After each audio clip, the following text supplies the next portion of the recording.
Yeah. Now this is a strategy that started happening back in the actually with the Panthers block clubs is started with the Panthers.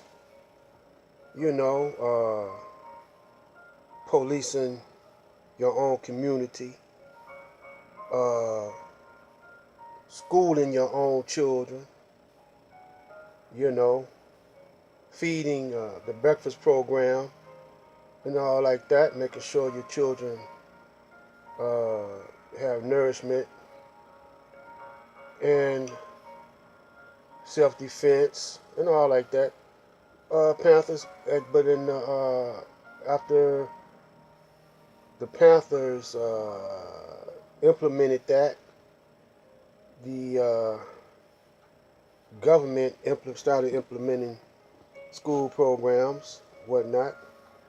So then later on in the 70s and 80s, Block Club, they started giving out, they found out about block grants. See, they didn't want the blacks to find out about the block grants because, which was a program that the grant program had been doing that for with the white people for years. Whereas you didn't have to have no block club, but they got a program to beautify America.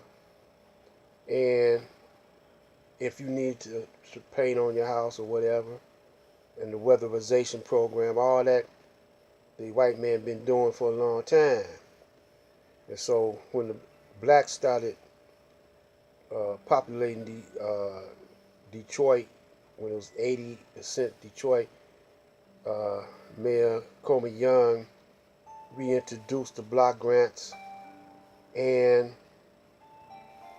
the weatherization program and Focus Hope. They had Focus Hope, the church, which was a Catholic church. They was opening up skilled trades and giving away boxes of food, which Trump want to do now. You know, give away boxes of food. You know, and he might want to eliminate the food stamps. See, so block clubs though are like little cities. You know, or little townships within the neighborhood. You know, you could have several streets in the block club. You know, you just got to have a boundary. How many streets? You can have the whole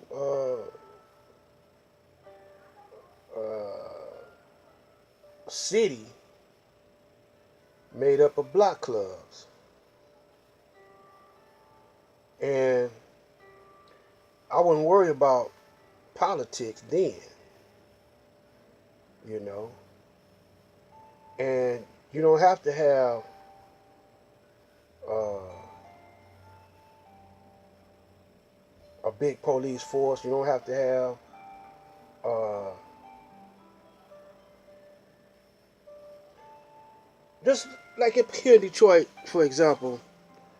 We got when Halloween comes around, instead of Devil's Night that everybody deals with, we got Angels Night. Uh, there's a whole lot of little community programs that we got up here, and so, but the block club concept is that it's close and personal.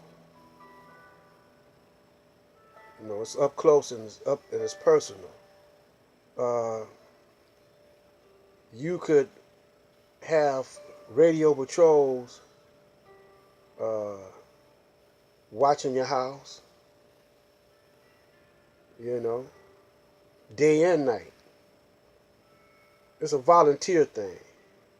But if you pull your resources together, you know, give a couple of bucks, you can at least, you know, buy them gas. Uh, I mean, it's according to how you choose to spend your money.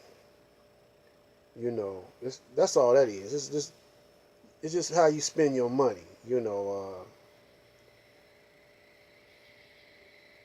got these little thug guys going around these titty bars, strip clubs, making it rain, and throwing money up in the air. That's they culture, and you know you could eliminate that. You could eliminate that. You don't have to have that uh, in your neighborhood. Bars done got closed down. The neighbors get together, and they say we don't want this in our neighborhood, and it gets shut down. Ain't nothing wrong with running bars, but they ain't got to be strip bars or whatever like that.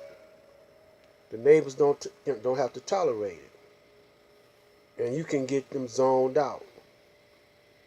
Uh, and the same with dope houses. Uh, Here in Detroit, we picketed, we protested in front of dope houses. You know, we just day and night walked in front of the dope house. You know, scared away the business. They couldn't deal drugs right there in front of the dope house. When you got a whole neighborhood and a whole community picketing in front of your house or walking in front of your house with signs saying the dope man gotta go. We done made grocery stores here in Detroit with Malik Shabazz. Uh, he had wore two hats. He was a Panther and he was a Garveyite. But he led many protesters in front of stores selling bad meat and in front of dope houses. Black light.